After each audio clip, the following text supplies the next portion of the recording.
16/9/2022 வெள்ளிக்கிழமை காலை 6 மணி. காசியில் ஓடும் புனித கங்கை நதி. தண்ணி நிறைய இருக்குது. புது வெள்ளன்றதுனால தண்ணி மஞ்சளாக இருக்குது, அதாவது சேறு கலந்த மாதிரி. இதுதான் அஸ்வமேத காட். இங்கே தான் மாலை வேளையில் கங்கா பூஜை நடக்கும், கங்கா ஆரத்தி. தண்ணி நிறைய இருக்கிறதுனால மிக எளிய முறையில் நடக்குது அப்படின்னு சொல்கிறாங்க.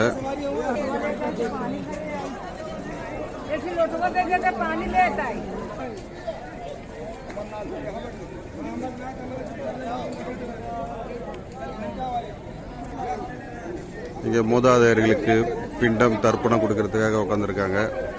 இது மகாலயபட்ச காலம், ரொம்ப விசேஷமான நாளும் கூட இந்த மகாலய அமாவாசை வரைக்கும். அதனால் கூட்டமும் ரொம்ப ஜாஸ்தியாக இருக்குது. எல்லா இடத்துலையுமே கூட்டம் ஜாஸ்தியாக தான் இருக்குது.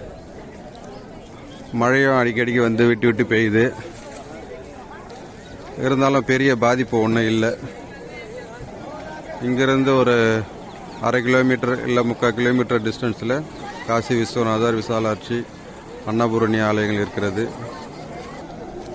எல்லோரும் புனித கங்கையில் நீராடி அவங்க செஞ்ச பாவத்தை போக்கிக்கிட்டு இருக்காங்க. ஓம் காசி விஸ்வநாதருக்கு ஜெய்.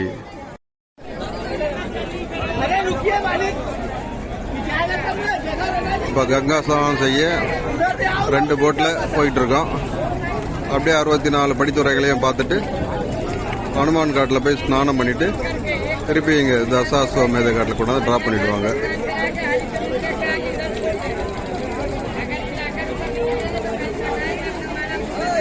செஞ்ச பாவத்தை எல்லாம் இப்போ தொலைக்க போகிறாங்க. இனிமேல்ட்டும் பாவம் செய்யாமல் இருக்கணும்.